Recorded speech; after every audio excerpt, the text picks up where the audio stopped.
You see here? Hi guys and gals. Well, walking back home.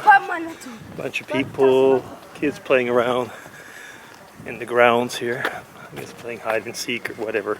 Doesn't really matter, but they're having fun.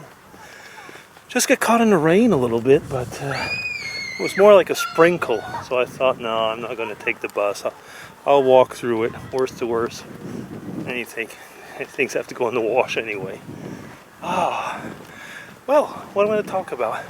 I actually made a video yesterday and I already got 50 views. It must make a big difference if you put things like Wicca, coffee, and cake or something like that in the title. Maybe I should put things like, sex and what else, You put those things in the title, I guess you'll get views. And then people say, hey, wait a minute, what's he talking about? Well, I went back, I was around there at lunch today and looking around those circles again to see if I could see any type of evidence. One other thing came up to my mind though, is those circles are physically, they're right beside, maybe some of you remember I've walked in a place that's kind of, it looks like a ditch type thing, but it is, it's a Celtic graveyard. And so those circles that I think probably due to relative to some maybe Wiccan ceremony are right beside, really, well, they're like on the Celtic graveyard. So that all kind of fits in. Anyway, I suppose so. What else? How about a quick little story? Little mini expat story of when I met my boss, the Sir Professor over there. It was one of those things, I mean, you can imagine going into Dumbledore's office, for those of you who've seen Harry Potter. It was very, very similar to that, an enormous office. There was the antechamber with the dragon, that is the secretary, Morag. I won't say her family name, but Morag. She was Scottish, if I remember correctly. And to get an official talk or invitation to go see the professor could take months. When you think you were there for maybe a week, you managed to get to see him the first time. And I had found little tricks. But the thing is, I went into his office. There was like the big fireplace and leather chairs and the enormous desk of beautiful wood and everything. And what does he do? He pulls up, he pulls out he has this little wooden chair that's completely out of character for the whole office. But after that I realized it was part of the technique, and especially with talking with the others. When we would go to see him, he would make us sit right beside him. He was in an enormous desk and this enormous leather chair. How often have I said that? And we would sit on this little dinky wooden rickety chair with no arms, and he'd pull out from the desk, a sliding board, so to say. And he'd put a little piece of paper on it. And that's where we would sit. Very uncomfortable. And the chair, I tell you, everything seemed calculated. It didn't seem to have the right height or anything. Anyway, we would be sitting on that. And he would say, yes, Bernard, I would like you, remember this is chemistry, I want you to conceive a chiral alanine.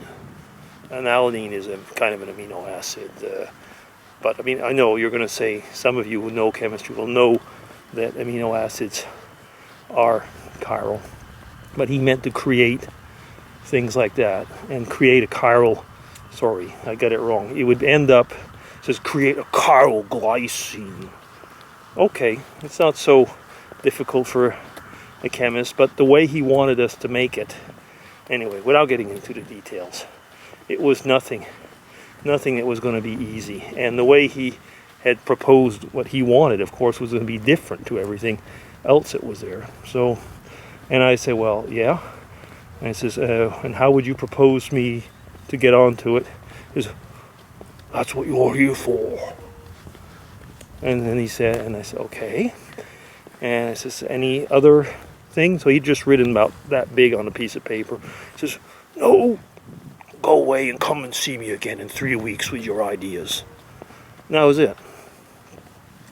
So whenever I would want to see him, and even to try and see him in 3 weeks later, Morag the dragon wouldn't let us in.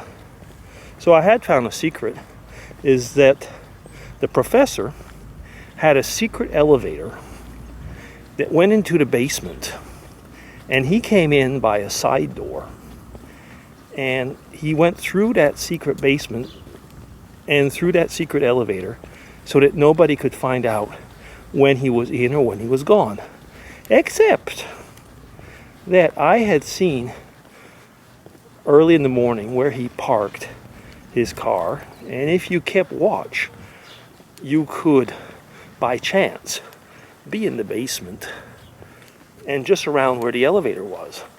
So I had found that was a way. I'd go down early in the morning and say, "Oh, Bernard, how are you?" Well, I'd say, "Fine, Professor. I'd have a little thing I'd like to chat with you. Could I?"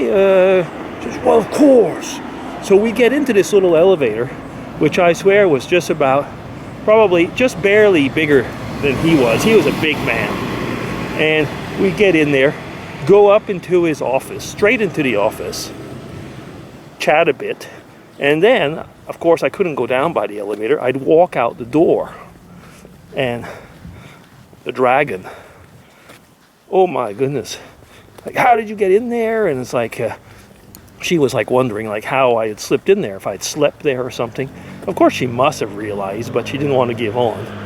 And giving a go, you know, that you should be going through her.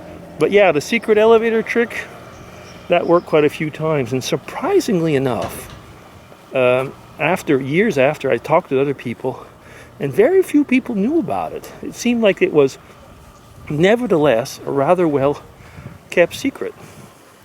Anyway, a little bit about the Dyson Parents Laboratory will come in another vlog. So yeah, just the first touchings of British academia in Oxford. DC signing off. Take care. Bye-bye.